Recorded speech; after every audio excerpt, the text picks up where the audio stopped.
નમસ્કાર વિદ્યાર્થી મિત્રો, આજે ચેપ્ટર પ્રવાહ વિદ્યુતની આપણે વાત કરીશું. પ્રવાહ વિદ્યુત એટલે શું, પહેલા તો એ મતલબ સમજીએ. તો તમને ખબર છે કે ભૌતિક વિજ્ઞાનની અંદર એક એવી શાખા કે જેમાં આપણે ગતિમાન વિદ્યુત ભારની ચર્ચા કરીશું, કે જે ચોક્કસ વેગથી ગતિ કરતા હોય, તો એ શાખામાં જે અભ્યાસ કરીએ છીએ એને કહેવાય પ્રવાહ વિદ્યુત. તો શબ્દ તમે એમ કહેશો કે વિદ્યુત પ્રવાહ એટલે શું? તો વિદ્યુત પ્રવાહ એટલે વિદ્યાર્થી મિત્રો કે કોઈ એક એવી રાશિ છે કે ઇલેક્ટ્રોનનું જે વહન થાય અને એ વહન થતી દર્શાવતી જે રાશિ એને આપણે વિદ્યુત પ્રવાહ વડે દર્શાવશું. પ્રવાહ વિદ્યુત એક આખી ભૌતિક વિજ્ઞાનની શાખા છે અને વિદ્યુત પ્રવાહ એક એની રાશિ છે. તો આપણે વિદ્યુત પ્રવાહ શોધીએ તો વિદ્યુત પ્રવાહ I બરાબર વિદ્યુત ભાર ભાગ્યા સમય. મતલબ કે તમે જે વિદ્યુત ભાર લો છો અહીંયા તમે આપેલો છે dq એટલો વિદ્યુત ભાર આપેલો છે અને એના માટેનો સમય dt જેટલો છે. એટલે કે એકમ સમયની અંદર આડછેદને લંબ રૂપે પસાર થતા વિદ્યુત ભારના જથ્થાને વિદ્યુત પ્રવાહ વડે દર્શાવવામાં આવે છે. તો આ પહેલું સમીકરણ છે. ચલો બીજું સમીકરણની આપણે વાત કરીએ તો બીજું સમીકરણ આવશે I is equal to EV ના છેદમાં 2πr. I is equal to EV ના છેદમાં 2πr. આ ત્યારે તમે લઈ શકો કે જ્યારે કોઈ ચોક્કસ અક્ષની આજુબાજુમાં વિદ્યુત ભાર જે છે એ વર્તુળમય ભ્રમણ કરતો હોય. તમે અહીંયા જો આકૃતિમાં હું દર્શાવું છું કે ચોક્કસ અક્ષની અંદર વિદ્યુતભાર ભ્રમણ કરતો હોય ત્યારે I બરાબર EV ના છેદમાં 2πr લખી શકાય. અને એની અલગ રીતે મતલબ કે એ જ સૂત્ર જે છે એને આવૃત્તિના સ્વરૂપમાં દર્શાવવું હોય તો આવૃત્તિના સ્વરૂપમાં દર્શાવો એટલે V બરાબર R ઓમેગા થશે. અને V બરાબર R ઓમેગા કિંમત તમે અહીંયા મૂકશો તો જવાબ થઈ જશે Q omega divide by 2π. Q ની જગ્યાએ તમે વિદ્યુત ભારની કિંમત E વડે પણ દર્શાવી શકો અને N વડે પણ એની વડે પણ દર્શાવી શકો છો. તો આ બેઝિકલી તમારે વિદ્યુત ભાર જે છે વર્તુળમય ગતિ કરતો હોય તો એ પરિસ્થિતિમાં વાપરવા માટેના બે સમીકરણ આપી દીધા છે. નેક્સ્ટ રાશિ છે પ્રવાહ ઘનતા. હવે આ પ્રવાહ ઘનતાની આપણને જરૂર કેમ પડી? આપણે વાત કરીએ પ્રવાહ ઘનતા, તો પ્રવાહ ઘનતાની જરૂર કેમ પડી? તો સિમ્પલ વિદ્યાર્થી મિત્રો એટલા માટે કહી શકાય કે દર વખતે જરૂરી નથી કે વિદ્યુત ભાર આડછેદને લંબ રૂપે હોય. વિદ્યુત ભાર જે છે એ દર વખતે આડછેદને લંબ રૂપે હોય એવું શક્ય નથી.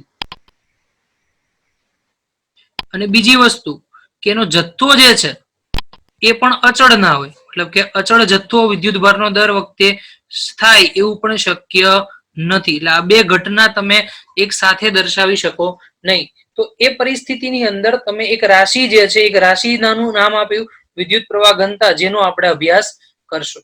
કઈ રાશિ આપી છે? વિદ્યુત પ્રવાહ ઘનતા. અને વિદ્યુત પ્રવાહ ઘનતા જે છે એની આપણે ચર્ચા કરીએ. તો વિદ્યુત પ્રવાહ ઘનતા જે બરાબર એકમ ક્ષેત્રફળ દીઠ પસાર થતો વિદ્યુત પ્રવાહનો જથ્થો. તો અહીંયા તમે લખી શકો કે જે બરાબર ડીઆઈ ના છેદમાં ડીએ અને બાજુમાં તમને એન કેપ જે છે એન કેપ એવું દર્શાવે છે કે વિદ્યુત પ્રવાહ ઘનતા જે છે એ સદિશ રાશિ છે. વિદ્યુત પ્રવાહ ઘનતા જે છે એ કેવી રાશિ છે? સદિશ રાશિ છે. એટલે બાજુમાં આપણે શેનાથી દર્શાવ્યું? એન કેપ વડે દર્શાવેલું છે. ઓકે, હવે નેક્સ્ટ વાત કરીએ કે તમે જ્યારે એન કેપ દૂર કરો છો તો અહીંયા ડીએ જે છે એમાં તમારે કઈક સૂક્ષ્મ ખંડ લેવામાં આવે છે. અને એ સૂક્ષ્મ ખંડ એટલે કયો? એ સૂક્ષ્મ ખંડને આપણે ડીએ કોસ થીટા વડે દર્શાવશું. હવે તમે એમ કહેશો કે સર આવું ડીએ કોસ થીટા લેવાનું કારણ શું? તો તમને જો અહીંયા હું સમજાવું કે માની લો કે આડછેદ છે બરોબર. આડછેદનું ક્ષેત્રફળ સદિશ અહીંયાથી આમ આવતું હશે અને ધારો કે પ્રવાહ આ દિશામાં છે તો બંને વચ્ચે જે છે કઈક ખૂણો બને છે અને ખૂણો ધારો કે થીટાનો છે. બંને વચ્ચે જે ખૂણો બને કેટલાનો છે? થીટાનો. તો આ પરિસ્થિતિમાં તમારે આ જે ક્ષેત્રફળ જે છે એનો પ્રવાહની દિશાનો ઘટક લેવામાં આવે છે. એ જે ઘટક તમે દર્શાવશો એ ઘટકને આપણે કહી દઈએ ડીએ કોસ થીટા. એટલા માટે તમે અહીંયા શેનાથી દર્શાવી દીધું? ડીએ કોસ થીટા વડે દર્શાવવામાં આવે છે. ક્લિયર? તો આ વસ્તુ યાદ રાખજો કે જ્યારે વિદ્યુત પ્રવાહ એ આડછેદને લંબ રૂપે ના હોય ત્યારે શું કરવાનું? તો આડછેદ જે લીધો હતો એ આડછેદનો કોની દિશાનો ઘટક લેવામાં આવે છે? પ્રવાહની દિશાનો ઘટક લેવામાં આવે છે. તો હવે હું અહીંયા ધારો કે પ્રવાહને સૂત્રનો કરતા કરું તો અહીંયાથી પ્રવાહને સૂત્રનો કરતા કરો તો ડીઆઈ ઇઝ ઇક્વલ ટુ શું થશે? જે ઇન્ટુ ડીએ કોસ થીટા. તો તમારે સમગ્ર આઈ શોધવાનો થાય, કુલ આઈ શોધવાનો થાય તો આખું સમીકરણ શું થશે? તો તો આખું સમીકરણ થશે I બરાબર સંકલનમાં J ઇન્ટુ ડીએ, I બરાબર સંકલનમાં J ઇન્ટુ ડીએ થશે, જે તમને દર્શાવેલું છે. અને સિમ્પલ અહીંયા કહેવા માંગુ છું કે જો પ્રવાહ એક ધારો પસાર થતો હોય અને આડછેદ પણ નિયમિત હોય તો એ પરિસ્થિતિની અંદર તમારું જે જેનું સમીકરણ મળશે એ જેનું સમીકરણ શું મળશે, તો J is equal two I ના છેદમાં A. જે સમીકરણ મળશે એ કયું આવશે? J is equal two I ના છેદમાં A. તો આ સમીકરણ તમે યાદ રાખજો. ઓકે, હવે એક નીચે ક્વેશ્ચન આપેલો છે, પેલા ક્વેશ્ચન આપણે જોઈએ, પછી એની ગણતરી કઈ રીતે કરીએ એ આપણે સમજીશું. આખી દુનિયા જ્યારે ઓનલાઈન થઈ રહી છે, નવી ટેકનોલોજી નવી લાઈફસ્ટાઈલ સાથે સંલગ્ન થઈ રહી છે અને વર્ક ફ્રોમ હોમ જ્યારે નોર્મલ બની રહ્યું છે, ત્યારે સ્ટડી ફ્રોમ હોમ શું એક સારો આઈડિયા નથી? લર્ન લિબર્ટીની નવી એપ. ગુજરાતની સૌથી પ્રતિષ્ઠિત વિશ્વસનીય કોચ અને માર્ગદર્શક લિબર્ટી કરિયર એકેડમી દ્વારા પ્રસ્તુત છે લર્ન એપ.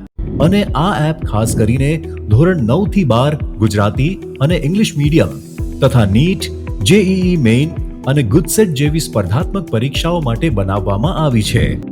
તો હવે લિબર્ટીની નવી લર્ન એપ ડાઉનલોડ કરીને આપ ક્યાંય પણ અને આપના અનુકૂળ સમયે અભ્યાસ કરી શકો છો.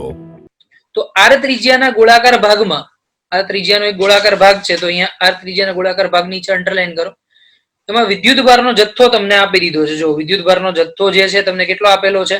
Q બરાબર Q0 e raised to minus KT. Q બરાબર Q0 e raised to minus KT. આ તમને શેનું સમીકરણ આપી દીધું છે? વિદ્યુતભારના જથ્થાનું. ચલો, પછી એમ કીધું કે ગોળાકાર વિસ્તારમાં તેની સપાટી ઉપર વિદ્યુત પ્રવાહ શોધવાનું છે. આપણે કઈ વસ્તુ શોધવાની છે? વિદ્યુત પ્રવાહ શોધવાનું. તો વિદ્યુત પ્રવાહ વિદ્યુત પ્રવાહ ઘનતા શોધવાની છે. તો પહેલી વસ્તુની શું જરૂર પડે? વિદ્યુત પ્રવાહની જરૂર પડે. તો વિદ્યુત પ્રવાહ માટે તમે શું કરશો? I બરાબર dq ના છેદમાં dt. I બરાબર શું લખાય? dq ના છેદમાં dt. d by dt એમનું એમ, d by dt એમનું એમ. q નું સમીકરણ જે છે તમે અહીંયાથી અહીંયા મૂકી દીધું. ચલો, q નું સમીકરણ શું આવશે? Q0 e raised to minus KT. E0 Q0 into e raised to minus KT.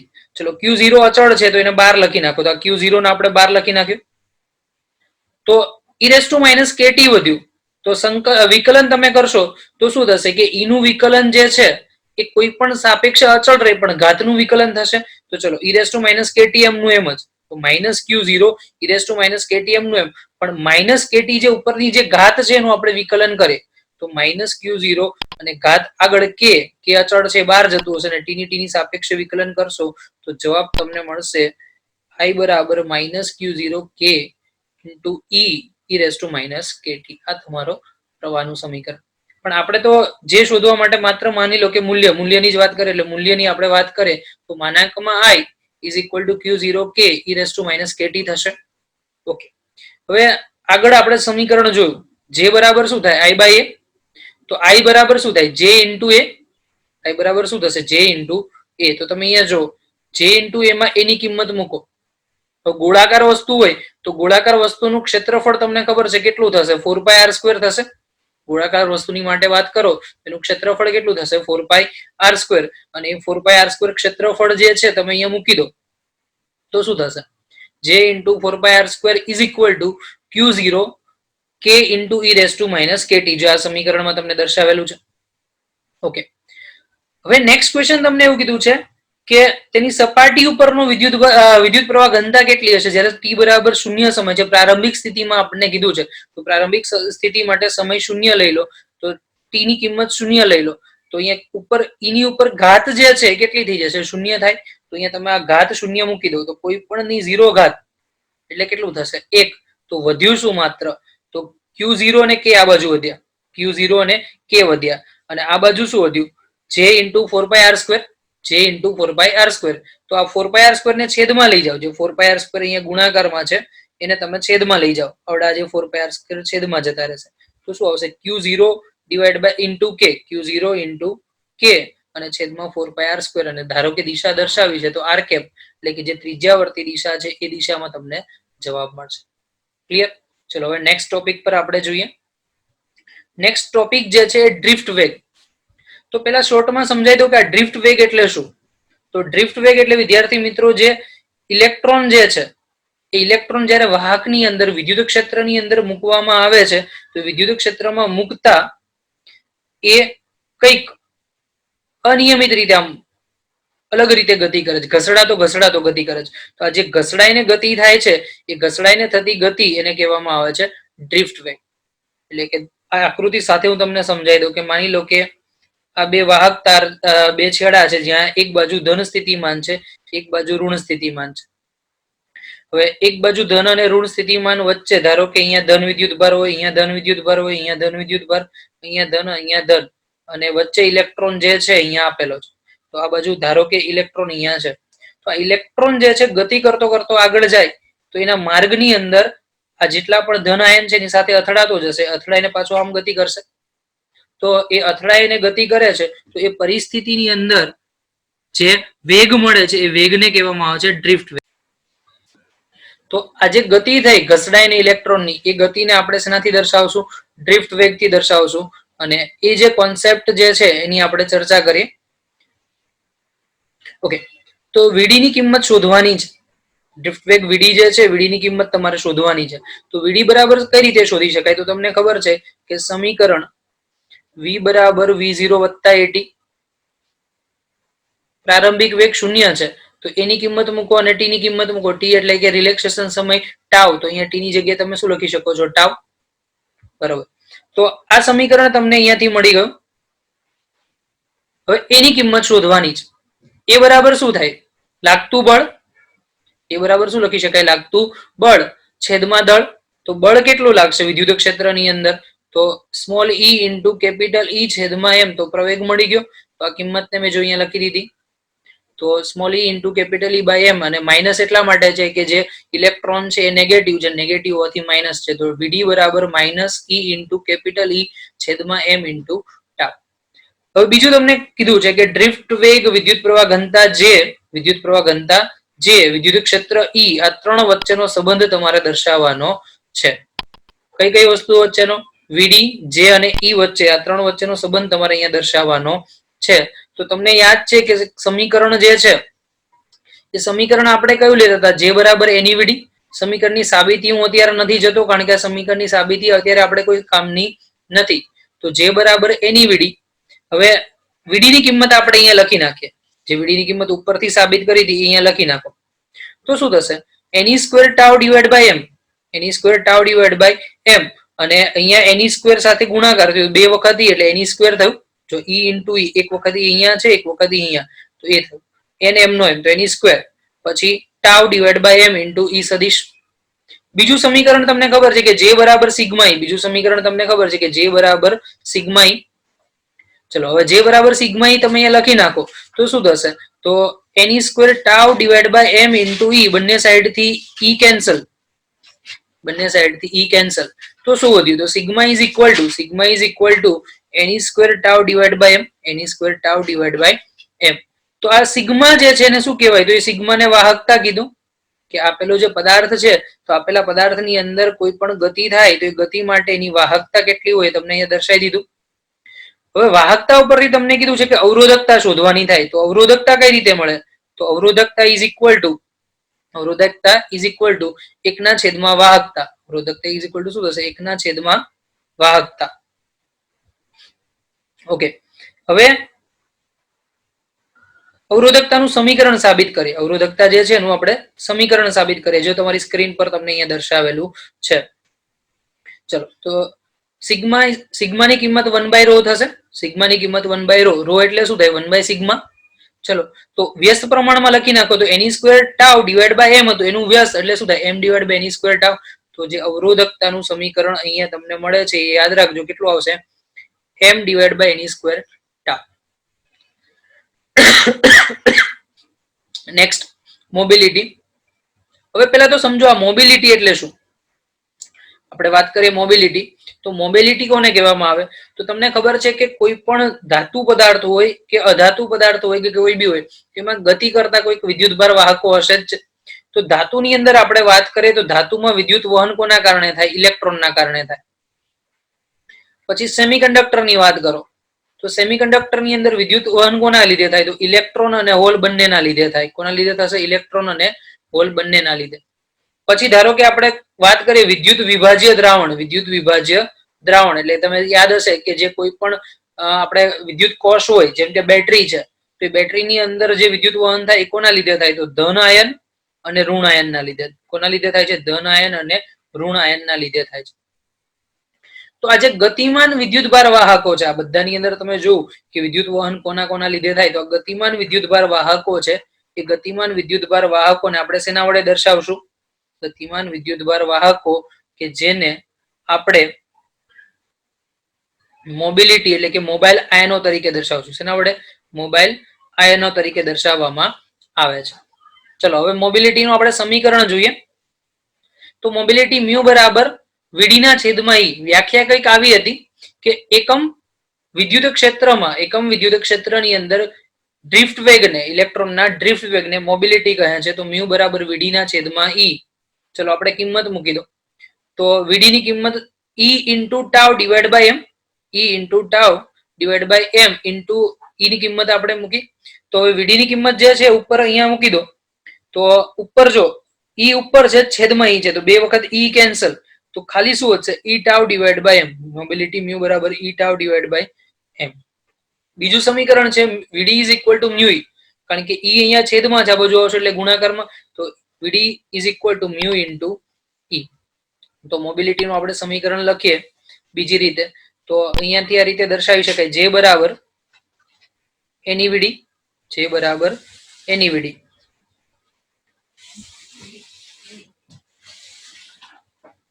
યાદ રાખવા માટે તમારે શું યાદ રાખવાનું? નેવડી. એની વીડી એટલે શું રખાય? નેવડી. હવે જે બરાબર સિગ્મા ઈ થશે, સિગ્મા ઈ બરાબર એની વીડી.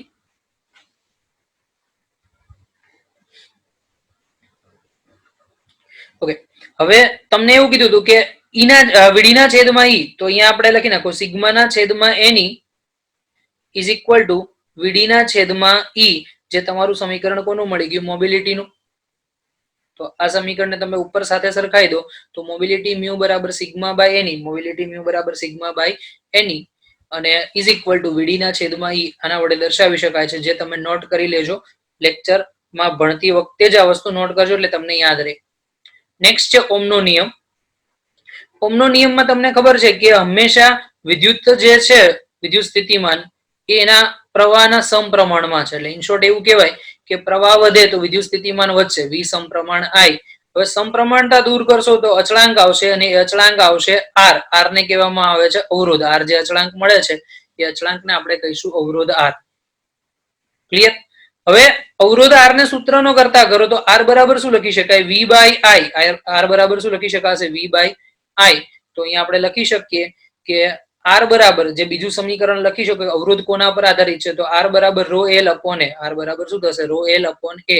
તો મતલબ કહી શકાય કે જેમ જેમ શું કહી શકાય? લંબાઈ વધશે એમ અવરોધ વધશે, અને જેમ જેમ ક્ષેત્રફળ વધશે એમ અવરોધ ઘટશે. તો આ વસ્તુ યાદ રાખજો ખાસ, કે અવરોધ જે છે એ કોના ઉપર આધારિત છે? એક તો લંબાઈ ઉપર. કોના ઉપર આધારિત છે? લંબાઈ ઉપર. જેમ લંબાઈ વધશે એમ અવરોધ વધશે, અને જેમ ક્ષેત્રફળ વધશે એમ અવરોધ ઘટશે. ચલો મેં અહીંયા કિંમત મૂકેલી છે. કોની કિંમત મૂકેલી? તો રો ની કિંમત. તો રો ની કિંમત તમને સાબિત શું કરી હતી? એમના છેદમાં એની સ્ક્વેર ટાઉ. એમના છેદમાં એની સ્ક્વેર ટાઉ. તો અહીંયા જો મૂકી દીધી મેં. કિંમત મૂકશો એટલે શું થશે? M divide by any square અને L divide by tau into A. L divide by tau into A. Next કીધું કે જે પરિપથ ઓમના નિયમનું પાલન કરે છે, જે પણ પરિપથ ઓમના નિયમનું પાલન કરે છે એ બધા જ પરિપથને ઓહમિક પરિપથ કહેવાય, અને જે પરિપથ ઓમના નિયમનું પાલન કરતા નથી એને બિન ઓહમિક પરિપથ કહે છે. જે પરિપથ ઓમના નિયમનું પાલન કરે, એટલે કે I વિરુદ્ધ V નો જે આલેખ છે એ હંમેશા કેવો મળશે? સુરેખા. અને જે નોન ઓહમિક છે, ઓમના નિયમનું પાલન કરતા નથી, એના માટે આલેખ જે છે કેવો મળશે? વક્ર. તો બિન ઓહમિક પરિપથ માટે આલેખ વક્ર મળશે, અને ઓહમિક પરિપથ માટે આલેખ જે છે એ સુરેખા મળશે. બીજી વસ્તુ તમને ખબર છે કે તાપમાન વધશે તો તાપમાન વધતા અવરોધમાં ફેરફાર થશે. હવે આનું કારણ તમને સમજાવું. મેં હમણાં એક સૂત્ર સાબિત કર્યું હતું, રો નું સૂત્ર તમને અહીંયા લખેલું જ છે. જો રો નું સૂત્ર જે છે કયું આવશે? M divide by any square tau. M divide by any square tau. તો તાપમાન વધે, ઇન શોર્ટ ટી વધે, તો બે અણુ વચ્ચેની અથડામણ છે ઝડપી બને. ટી વધે તો બે અણુ વચ્ચેની અથડામણ શું થાય? ઝડપી બને. તો ઝડપી બને તો અથડામણનો સમય ઘટે તો રિલેક્સેશન સમય ટાવ શું થાય? ઘટે. હવે ટાવ ઘટે છે, ટાવ અહીંયા ઘટે તો અવરોધ આર શું થાય? વધે છે. ટાવ ઘટે તો અવરોધ આર વધે છે. તો ઇન શોર્ટ આપણે એવું કહી શકાય કે જો તાપમાન વધે તો ઇનડાયરેક્ટલી અવરોધ વધવાનો છે. તો લખી દો કે તાપમાન વધે તો અવરોધ આર વધે. તાપમાન વધે તો અવરોધ આર વધે. ક્લિયર? તો આ રિલેશન કઈ રીતે છે એ આપણે ચર્ચા કરવાની છે કે તાપમાન તો ભલે વધતું હોય એનાથી કોઈ વાંધો નથી, પણ એ તાપમાનના વધારા સાથે અવરોધ કઈ રીતે વધે છે એ આપણે જોવાનું. તાપમાનના વધારા સાથે અવરોધ કઈ રીતે વધે એનું એક સંબંધ આપણે જોવાનો છે. ચલો અહીંયા તો અવરોધ માટેનું એક સમીકરણ તમને આપેલું છે કે R T is equal to R theta કૌંસમાં 1 plus alpha theta minus theta 0. સમીકરણ જે છે એ આપેલું છે R T is equal to R theta કૌંસમાં 1 plus alpha theta minus theta 0.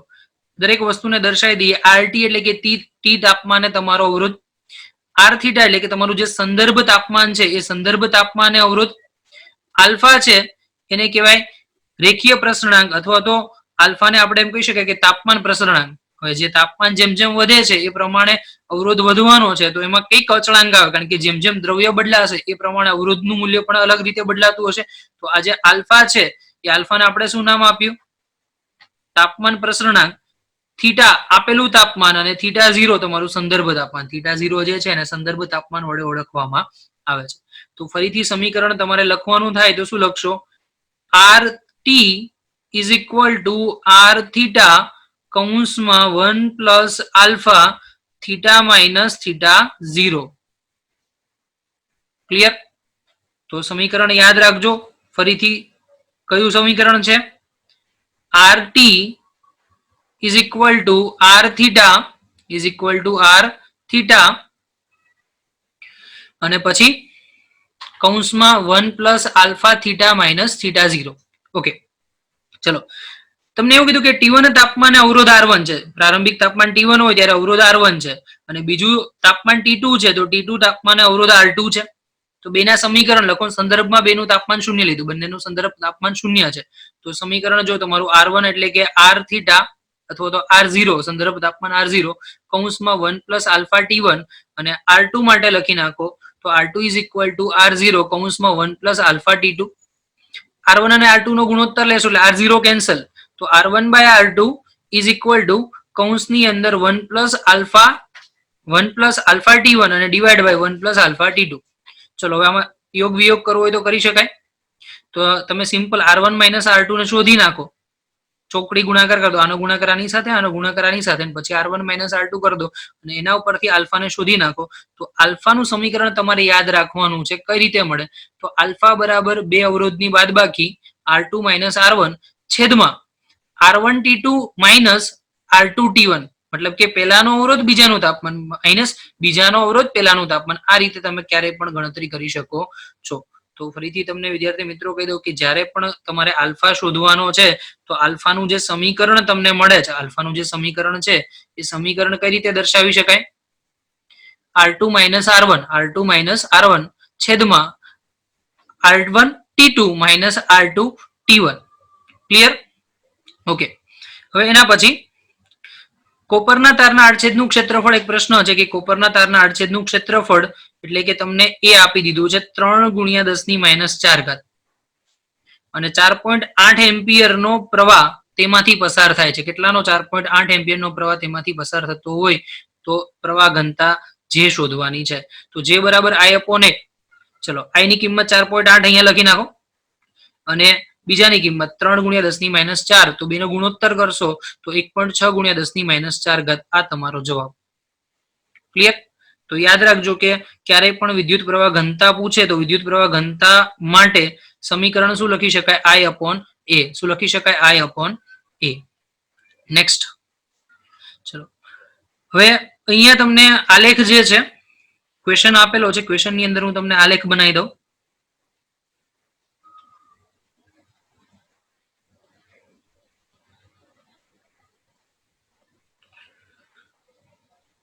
બંને આલેખ કેન્દ્રમાં છેદે છે. પહેલી વખત ખૂણો 30 નો છે અને બીજી વખત ખૂણો છે 60 નો. આના માટે અવરોધ R1 કીધો છે, આના માટે અવરોધ R2 કીધો છે. આ રીતની આકૃતિ આપેલી છે. બરોબર. તો સુવાહક 1 અને 2 માટે R1 જે છે 1 માટે છે અને R2 છે 2 માટે છે. તો બંને માટે અવરોધનો ગુણોત્તર શોધવાનો છે. આલેખ અહીંયા V છે અને અહીંયા I છે. તો તમે R1 લખશો તો R1 બરાબર શું લખાય? V/I. તો V/I એટલે તમારે અહીંયાથી જે આલેખ બનાવશો, હું તમને આલેખ અલગથી દોરીને સમજાવું છું શોર્ટમાં. આ રીતે આલેખ છે પેલા પદાર્થ માટે. તો આ ક્ષેત્રફળ બનાવો. તો આ જે ભાગ છે એને V કહી દો અને આ જે બાજુનો ભાગ છે એને I કહી દો. તો tan θ બરાબર શું થાય? સામેની અપન પાસેની એટલે V ના છેદમાં I થાય. તો V ના છેદમાં I બરાબર tan θ. તો પહેલી વખત R1 માટે ખૂણો 60 નો છે અને 60 ના ખૂણા માટે તમને ખબર છે કે જવાબ √3 આવશે. tan 60 બરાબર √3. ચલો હવે R2 ની વાત કરીએ. ચલો R2 માટે શું થાય? V ના છેદમાં I અને બીજી વખત ખૂણો કેટલાનો છે? 30 નો. તો બીજી વખત ખૂણો 30 નો, તો મેં અહીંયા 30 લખી નાખ્યો અને tan 30 એટલે 1/√3. R1/R2 નો ગુણોત્તર લખો તો √3 ના છેદમાં 1 ના છેદમાં √3. છેદનો છેદ જે છે એ ક્યાં જશે? અંશમાં જશે. તો √3 × √3 એટલે કે 3 થશે. તો તમારો જવાબ કેટલો આવશે? 3. તો તમે સરળતાથી અહીંયા ગણતરી કરી શકો કે જ્યારે બે અવરોધ તમને સુવાહકનો આલેખ માત્ર આપેલો છે અને એ આલેખ ઉપરથી તમારે કઈ વસ્તુ શોધવાની છે? અવરોધનો ગુણોત્તર. તો પેલા માટે શું લખાય કે R1 અવરોધ બરાબર tan θ1 અને R2 માટે tan θ2. તો tan θ1 અને tan θ2 ની જે પણ કિંમત હોય એની કિંમત મૂકીને ગણતરી કરી દો એટલે જવાબ મળી જશે. ઓકે, નેક્સ્ટમાં એવું કીધું છે કે L લંબાઈના તારનો અવરોધ R છે. L લંબાઈનો તાર છે એનો અવરોધ આપણને R વડે દર્શાવેલો છે. ઓકે, અને n ગણી લંબાઈ ખેંચવામાં આવે, તારને ખેંચો એટલે લંબાઈ n ગણી થાય. તો નવો અવરોધ R' કેટલાનો થશે એ શોધવાનું છે. તો બેઝિકલી R નું સૂત્ર તો તમને ખબર જ છે કે R બરાબર ρL/A. તો જેમ જેમ લંબાઈ વધે એમ ક્ષેત્રફળ તો ઘટવાનું છે. લંબાઈ વધે એમ ક્ષેત્રફળ ઘટવાનું છે. એટલે બેમાંથી કોઈ એક રાશિને તમારે શું કરવી પડશે? અચળ કરવી પડે. તો રાશિ અચળ ક્યારે થાય? તો જ્યારે કદમાં ફેરવી નાખો ત્યારે. કોઈ પણ પદાર્થ માટે કદ હંમેશા અચળ રહેશે. તો એ રાશિને કદમાં ફેરવી નાખો તો એ અચળ રહેશે. ચલો, તો મેં શું કર્યું? L વડે ગુણાકાર કર્યો અને L વડે ભાગાકાર કર્યો. ઓકે, તો તમે જો કે ઉપર L વડે ગુણાકાર, નીચે L વડે ભાગાકાર, તો ρL² અને નીચે A × L એટલે V થયો. તો અહીંયા તમે જોઈ શકો છો કે આ કદ થઈ ગયું. તો આ ρ અચળ, તો ઇન શોર્ટ R સમપ્રમાણ L². તો R સમપ્રમાણ L², તો R' સમપ્રમાણ L' નો સ્ક્વેર. R સમપ્રમાણ L², તો R' સમપ્રમાણ L' નો સ્ક્વેર. બેનો ગુણોત્તર લખો. સમીકરણ 1 અને સમીકરણ 2 આપી દો. તો R' ના છેદમાં R થયું. તો R' ના છેદમાં R એટલે કે L' ના છેદમાં L કહેવાય અને એનો હોલ સ્ક્વેર. કારણ કે જો લંબાઈનો ગુણોત્તર છે વર્ગ પ્રમાણે, તો L' ના છેદમાં L એનો હોલ સ્ક્વેર. તો L' ની કિંમત તમે અહીંયા લખી શકો n ગણી થાય. તો L' બરાબર NL થશે. L' બરાબર NL. તો NL/L, LL કેન્સલ, તો n². તો R' ના છેદમાં R બરાબર n². R' ના છેદમાં R બરાબર શું કહી શકાય? n². આ તમારો જવાબ. ક્લિયર? કઈ રીતે જવાબ આવ્યો તો એ તમે જોઈ શકો છો કે બે અવરોધ હોય, બે અવરોધની અંદર લંબાઈ ખેંચીને n ગણી કરો છો. તો ખેંચીને n ગણી કરવામાં આવે ત્યારે એનો અવરોધ જે છે n² જેટલો થશે. નેક્સ્ટ જોઈએ.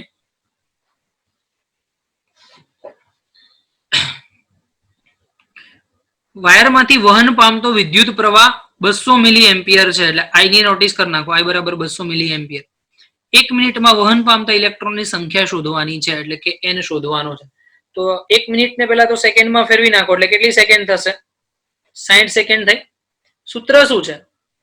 I બરાબર NE/T. n ને સૂત્રનો કરતા કરો તો t ગુણાકારમાં આવશે. તો તમે અહીંયાથી જો t ગુણાકારમાં અને આ જે E છે એ છેદમાં જશે. તો શું થશે? n બરાબર IT ના છેદમાં I. n બરાબર IT ના છેદમાં I. તો I તમારો 200, પછી t ની કિંમત 60 સેકન્ડ અને છેદમાં E બરાબર તો ખબર જ છે કે 1.6 × 10⁻19 ઘાત. 1.6 × 10⁻19 ઘાત.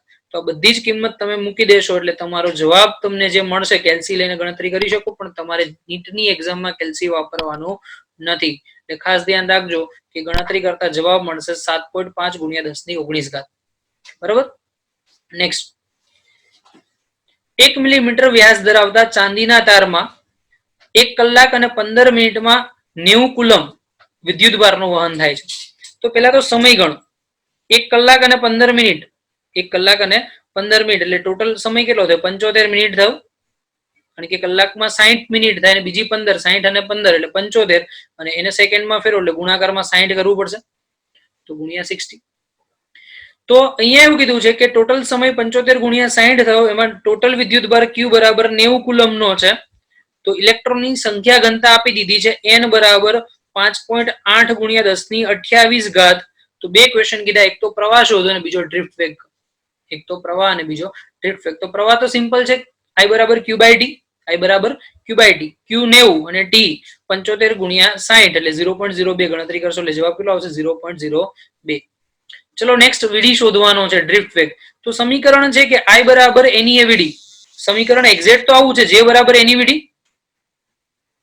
તો J બરાબર I બાય A, J બરાબર I બાય A. તો આખું સમીકરણનો જવાબ શું થશે? એની એ વીડી. તો I બરાબર એની એ વીડી જે કિંમત મૂકશો એમાંથી વીડીને સૂત્રનો કરતા કરવાનો છે. તો વીડીને સૂત્રનો કરતા કરો તો I ના છેદમાં એની એ થશે. I ના છેદમાં શું થશે? એની એ. I તમને 0.02 મળી ગયો, n 5.8 ગુણ્યા 10 ની 28 E બરાબર 1.6 ગુણ્યા 10 ની -19. ચલો હવે ક્ષેત્રફળ શોધવાનું છે. તો પાય આર સ્ક્વેર થાય, એ બરાબર પાય આર સ્ક્વેર, પણ તમને વ્યાસ આપેલો છે તો શું લખાય? પાય ઇન્ટુ ડી બાય 2 એનો whole square, pi into D by 2 એનો હોલ સ્ક્વેર. તો મૂકો કિંમત અહીંયા. પાય ની કિંમત 22/7, ડી ની કિંમત 1 મિલીમીટર એટલે 10 ની -3 છેદમાં 2 એનો વર્ગ, 2 વર્ગ 4, 4 ઉપર આવશે એટલે ગણતરી કરશું એટલે 2.7 ગુણ્યા 10 ની -6. આ તમારો જવાબ. એના પછી નેક્સ્ટ જોઈએ. 0.2 મીટર લંબાઈ, તારના છેડે લાગુ પાડેલ વોલ્ટેજ 12 વોલ્ટ છે એટલે V બરાબર 12 મળી ગયો. તો ઇલેક્ટ્રોનનો ડ્રિફ્ટ વેગ આટલો આપેલો હોય 3 ગુણ્યા 10 ની -4, તો મોબિલિટી મ્યુ શોધવાની છે, મોબિલિટી મ્યુ શોધવાની છે. તો પેલા તો વિદ્યુત ક્ષેત્રની જરૂર પડશે. તો વિદ્યુત ક્ષેત્ર E બરાબર V ના છેદમાં L, વિદ્યુત ક્ષેત્ર E બરાબર V ના છેદમાં L. V તમારો જો 12 વોલ્ટ, V કેટલો છે? 12 વોલ્ટ, અને લંબાઈ L જે આપેલી છે કેટલાની છે? 2, તો 12 ના છેદમાં 2.2 એટલે 60 જવાબ આવશે. એટલે તમારું વિદ્યુત ક્ષેત્ર 60 વોલ્ટ પ્રતિ મીટર. ચલો હવે મ્યુ શોધીએ. તો મ્યુ બરાબર વીડી ના છેદમાં E, મ્યુ બરાબર વીડી ના છેદમાં E. વીડી કેટલાનો આપેલો? 3 ગુણ્યા 10 ની -4, અને E કેટલો મળ્યો? 60. તો છેદ ઉડાડો, કેટલો આવશે? 20, કારણ કે 20 તરી 60, અને 1 ના છેદમાં 20 એટલે 0.05 થશે.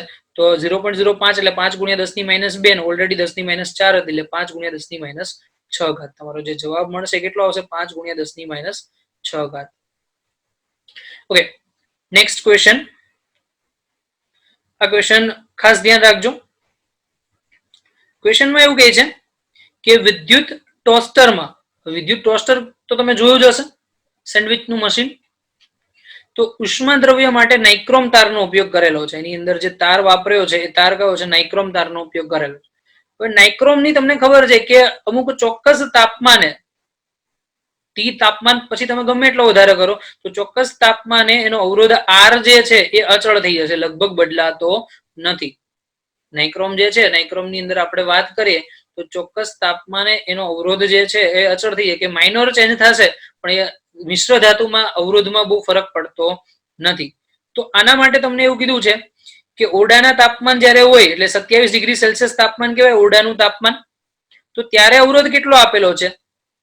75.3. પછી જ્યારે ટોસ્ટરને 230 સાથે જોડવામાં, એટલે કે આપણો જે ઘરનો એસી વોલ્ટ જે છે એ કેટલો વોલ્ટ છે? 230 વોલ્ટ સાથે જોડવામાં આવે તો એમાંથી 2.68 એમ્પિયરનો સ્થિર પ્રવાહ વહે છે, એટલે કે એક ધારો પ્રવાહ વહે છે, હવે બદલાતો નથી. તો આ નાઇક્રોમનું તાપમાન કેટલું હશે શોધવાનું છે. નાઇક્રોમ માટે આલ્ફા આપી દીધો છે. ચલો પેલા તો તમને ટી સમયે અવરોધ શોધવાનો થાય તો આરટી બરાબર વીટી ના છેદમાં આઈટી. હવે વીટી ના છેદમાં આઈટી એટલે કે ટી તાપમાને વોલ્ટેજ અને ટી તાપમાને પ્રવાહ. તો અહીંયા જો વીટી આપેલો છે 230, દેખાય તમને રકમમાં, અને પ્રવાહ છે 2.68. કેટલો છે? 2.68. તો એનો ગુણોત્તર તમે લેશો તો 85.82 થશે. ચલો નેક્સ્ટ. હવે શોધવાની જે વસ્તુ T2 તાપમાન, અંતિમ તાપમાન, પ્રારંભિક તો 27 આપી દીધું છે. તો આપણી પાસે સમીકરણ મેં તમને આગળ કીધું હતું, સમીકરણ કયું છે બોલો? RT બરાબર R0 કૌંસમાં 1 plus alpha T2 minus T1 અથવા તો theta minus theta 0 theta minus theta 0. ચલો RT ની કિંમત તમને કેટલી મળી? 85.82 અહીંયા લખો 85.82. ઓકે, હવે નેક્સ્ટ કિંમત તમને R0 ની આપી દીધી છે. R0 ની કિંમત કેટલી છે? 75.3 એ લખો.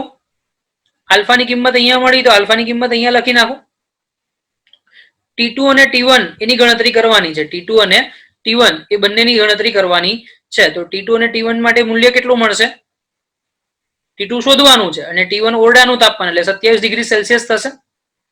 કેટલું થશે? 27 ડિગ્રી સેલ્સિયસ તાપમાન. તો મૂકી દો કિંમત અહીંયા. ચલો ગણતરી કરો. તો આ ગણતરીની અંદર તમે અહીંયા જોશો કે આ જે કિંમત મૂકો છો તમે કિંમતમાં તો 85.82 છેદમાં 75.3 સમગ્ર ગણતરીમાં T2 ની જે કિંમત મળે છે એ 850 મળે છે. કેટલી મળે છે? 850. હવે ગણતરી તો હું તમને ના શીખવાડી શકું, એ તો તમે 2 વર્ષથી શીખો જ છો, એટલે ગણતરી કરશો એટલે છેલ્લે જવાબ તમને મળશે 850. હવે એના પછી લાસ્ટ આજના ટોપિક માટે કે અવરોધનું શ્રેણી જોડાણ એટલે શું અને અવરોધનું સમાંતર જોડાણ એટલે શું. તો વિદ્યાર્થી મિત્રો, અવરોધની અંદર પહેલો અવરોધ, બીજો, ત્રીજો, ચોથો એ બધાને એક હાર પછી હાર જોડવામાં આવે તો એ અવરોધનું શ્રેણી જોડાણ કહેવામાં આવે છે. અને અવરોધનું શ્રેણી જોડાણ માટે R1 વત્તા R2 વત્તા અપ ટુ Rn, પણ એમ કીધું કે ધારો કે બધા જ અવરોધના મૂલ્ય સરખા છે, R1 બરાબર R2 બરાબર R3 એ બધા જ મૂલ્ય સરખા છે, તો એ પરિસ્થિતિની અંદર તો જવાબ શું થશે? તો R વત્તા R એવું n વખત, તો ફાઇનલ આન્સર થશે NR. જ્યારે કોઈ પણ અવરોધ છે એ બધા જ સમાન મૂલ્યના હોય અને એને શ્રેણીમાં જોડી દો તો R વત્તા R બરાબર NR. તો નેક્સ્ટ છે સમાંતર જોડાણ. તો સમાંતર જોડાણ કેપેસિટરના શ્રેણી જોડાણ જેવું હતું. 1/R સમતુલ્ય બરાબર 1/R1 વત્તા 1/R2 વત્તા 1/Rn. ધારો કે બધા R સરખા છે તો શું થાય? 1/R વત્તા 1/R વત્તા 1/R, તો છેદનું R અચળ. તો જવાબમાં શું થાય? 1 વત્તા 1 વત્તા 1 એવું n વખત થશે. તો 1 વત્તા 1 વત્તા 1 n વખત, તો ઉપર n નીચે R, તો 1/R સમતુલ્ય બરાબર n ના છેદમાં R. તો ફાઇનલી તમે જે આન્સર લખશો તો એ ફાઇનલી આન્સર શું થશે? તો R સમતુલ્ય બરાબર R ના છેદમાં n. R સમતુલ્ય બરાબર શું થશે? R ના છેદમાં n. તો તમને અહીંયા અવરોધનું શ્રેણી અને સમાંતર જોડાણ સુધી જોઈ લીધું. આપણે નેક્સ્ટ લેક્ચરની અંદર અવરોધના શ્રેણી અને સમાંતર જોડાણના દાખલા જોઈશું. ત્યાં સુધી રાખીએ. જય હિન્દ, જય ભારત. અને કોઈ પણ ડિફિકલ્ટી હોય તો મને જણાવજો. આખી દુનિયા જ્યારે ઓનલાઈન થઈ રહી છે, નવી ટેકનોલોજી, નવી લાઈફસ્ટાઈલ સાથે સંલગ્ન થઈ રહી છે અને વર્ક ફ્રોમ હોમ જ્યારે નોર્મલ બની રહ્યું છે, ત્યારે સ્ટડી ફ્રોમ હોમ શું એક સારો આઈડિયા નથી? લર્ન લિબર્ટીની નવી એપ. ગુજરાતની સૌથી પ્રતિષ્ઠિત, વિશ્વસનીય કોચ અને માર્ગદર્શક લિબર્ટી કરિયર એકેડમી દ્વારા પ્રસ્તુત છે લર્ન એપ. લર્ન એપ આપને ઘરે બેઠા કોચિંગ ક્લાસમાં મળતું શિક્ષણ પૂરું પાડે છે અને આ એપ ખાસ કરીને ધોરણ 9 થી 12 ગુજરાતી અને ઇંગ્લિશ મીડિયમ તથા નીટ, જેઈઈ મેઇન અને ગુજસેટ જેવી સ્પર્ધાત્મક પરીક્ષાઓ માટે બનાવવામાં આવી છે. ઓનલાઈન કોર્સમાં જોડાવા માટે ગૂગલ પ્લે સ્ટોરમાંથી લર્ન એપ ડાઉનલોડ કર્યા બાદ સૌપ્રથમ રજીસ્ટર કરવું, જેમાં તમારું full name, email ID, mobile number તથા તમારો પાસવર્ડ સેટ કરવો. હવે આપને મોબાઈલ પર SMS દ્વારા ઓટીપી મળશે તથા ઈમેલ આઈડી પર આવેલ કન્ફર્મેશન લિંકમાંથી તમારું અકાઉન્ટ વેરીફાઈ કરાવવું. ત્યારબાદ એપ્લિકેશનમાં તમારા ઈમેલ આઈડી તથા પાસવર્ડથી લોગિન કરવાનું રહેશે. લોગિન થયા પછી હોમ પેજમાં સૌપ્રથમ આપનું ધોરણ સિલેક્ટ કરો. તેમાં સિલેક્ટ કરવાથી આપને બેચની વિગતો ઉપરાંત ક્લાસીસ, ટેસ્ટ્સ, સ્ટડી મટીરિયલ તથા બીજી વિશેષ માહિતી જોવા મળશે. એક વખત આ પ્રક્રિયા પૂરી થયા પછી બાય નાવ બટન ક્લિક કરીને આપેલ પેમેન્ટ ઓપ્શન્સમાંથી કોઈ પણ ઓપ્શન જેવા કે ડેબિટ કાર્ડ, ક્રેડિટ કાર્ડ અથવા ગૂગલ પે સિલેક્ટ કરીને તરત જ એનરોલ કરી શકો છો. હવે આપની નક્કી કરેલી બેચ ખુલશે. નમસ્તે વિદ્યાર્થી મિત્રો. અને અનુકૂળતા પ્રમાણે આપ નિષ્ણાંત શિક્ષકો દ્વારા સમજાવવામાં આવેલ લેક્ચર સેશન્સ જોઈ શકો છો. આ લેક્ચરને વધુ સમજવા માટે PDF મટીરિયલ્સ ડાઉનલોડ કરી શકશો. એક વખત વિષય સમજી લીધા પછી ચેપ્ટર વાઇઝ ક્વિઝ આપીને પોતાની વિષય સમજ ચકાસી શકો છો. અને જો ક્યાંક આપને કોઈ સમસ્યાનો ઉકેલ ના મળે તો ચિંતા ના કરશો. અમારા ઇન્ટરેક્ટિવ લાઈવ ડાઉટ સોલ્વિંગ સેશન્સમાં લાઈવ ચેટ બોક્સ દ્વારા તમારી મૂંઝવણ તરત દૂર કરી શકો છો. તો હવે લિબર્ટીની નવી લર્ન એપ ડાઉનલોડ કરીને આપ ક્યાંય પણ અને આપના અનુકૂળ સમયે અભ્યાસ કરી શકો છો.